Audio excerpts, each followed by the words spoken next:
गुजरात में भारतीय जनता पार्टी के प्रदेश अध्यक्ष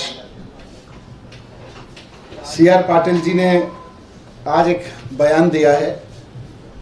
आप सब जानते हैं गुजरात में चुनाव होने वाला है और वहाँ मुख्यमंत्री अरविंद केजरीवाल जी, हम सब जाते हैं तो गुजरात के लोग जगह जगह हमें स्कूल दिखाते हैं कि देखो कितने ख़राब स्कूल हैं और 27 साल में बीजेपी ने स्कूलों पे कोई काम नहीं किया। ये खुद गुजरात के लोग अब जगह जगह दिखा रहे हैं।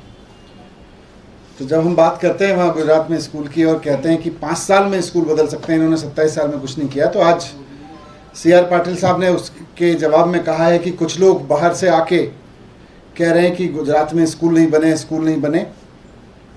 उन्होंने कहा है कि उन्होंने, गुजरात की सरकार ने सूरत में 73 प्राइमरी स्कूलों को स्मार्ट बोर्ड लगवा के ठीक किया है।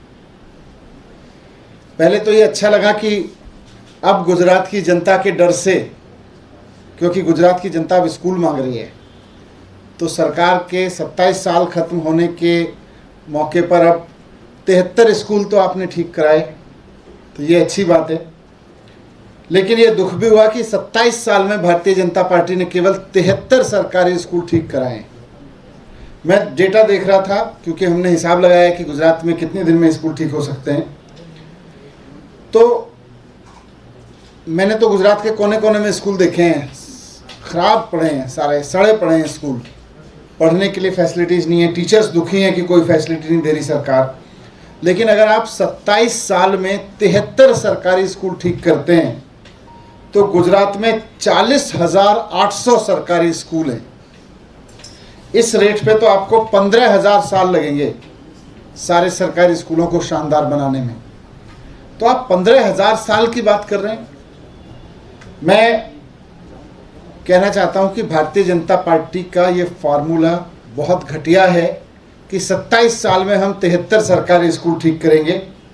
आपका फार्मूला गुजरात के किसी काम का नहीं है।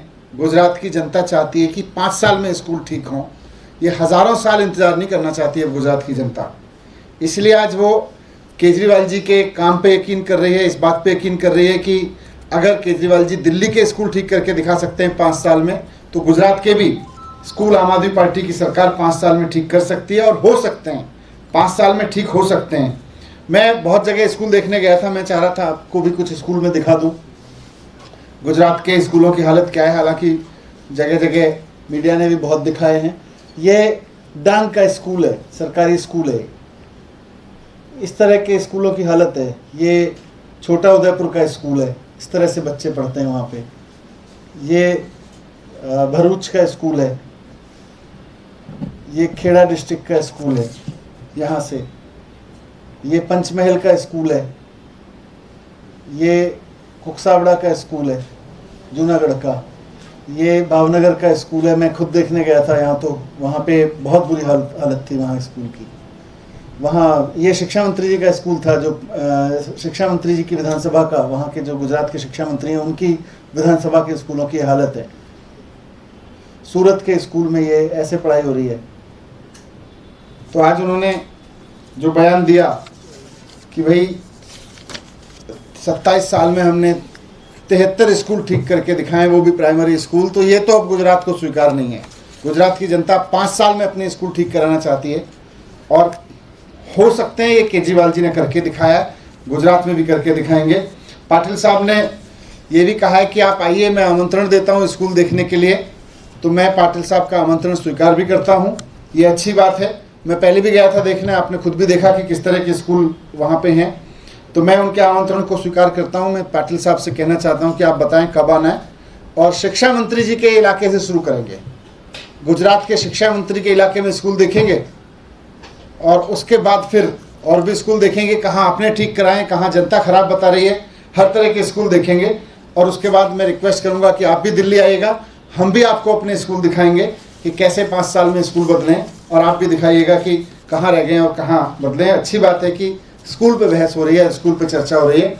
लेकिन अब मुझे पूरी उम्मीद है कि CR पाटिल साहब अपने आमंत्रण से पलटेंगे नहीं और बहुत जल्द गुजरात के शिक्षा मंत्री के इलाके में स्कूल देखने के लिए आमंत्रण की तारीख बताएंगे। एक सवाल इससे अलग है, कल आपने चिट्ठी लिखी है राज्यपाल को 6,000 करोड़ के टोल टैक्स के बारे में? ये एलजी साहब रोज़ किसी न किसी पे अफसर पे जांच बिठा देते हैं, किसी न किसी डिपार्टमेंट पे जांच बिठा रहे हैं और उसमें कुछ नहीं निकल रहा। हर जगह से निकल आ रहा है कि ये तो बेकार की बात है, ये तो बेकार की बात है। मैंने उनको असली घोटाले के बारे में फैक्ट्स दिए थे कि किस तरह से बीजेपी ने नगर निगम में 6000 करोड़ का घोटाला किया है और दिल्ली की जनता से ही वसूला, और देश की और जनता जो दिल्ली में आती है, कमर्शियल टैक्स जो दिल्ली में कमर्शियल वाहनों के प्रवेश पे वसूला जाता है, उसमें बहुत बड़ी धांधली हुई है। लोगों से लिया गया लेकिन टैक्स में नहीं दिया गया और बीजेपी जानबूझ के उसको छूट देती रही और अगला जब ठेका दिया तो और कम पैसे में दे दिया। तो ये पूरे फैक्ट्स मैंने एलजी साहब को दिए हैं, 2 महीने पहले भी दिए थे, लेकिन एलजी साहब का उधर ध्यान नहीं गया कि ये भ्रष्टाचार है, या हो सकता है उनकी कुछ मजबूरियां हों क्योंकि ये भारतीय जनता पार्टी ने किया हुआ है और यहाँ असली घोटाला हुआ है। तो मैंने उनसे फिर रिक्वेस्ट की है कि आप इसकी सीबीआई जांच कराएं, यहाँ आपको मिलेगा घोटाला। वाणिज्य निगम का ये भी कहना है कि आप लोग ठीक बात नहीं बता रहे हैं और जो 16 साइट्स की बात भी कही कूड़े के ढेरों की, वो भी गलत आप लोगों ने बात बताई है। 16 साइट्स अच्छा नहीं, ये तो फैक्ट बताया है मैंने, जो सारे चीज़ें फैक्ट बताई हैं। मैंने तो प्रेस कॉन्फ्रेंस में दिखाया था कि वहाँ उन्होंने लोकेशन आइडेंटिफाई कर रखी है। इसमें भी मैंने कहा कि मैंने फैक्ट दिए हैं, फैक्ट बताएं और ये सफाई कैसी भी जांच कराएं। फिर जहाँ से क्यों घबरा रहे हैं एलजी साहब?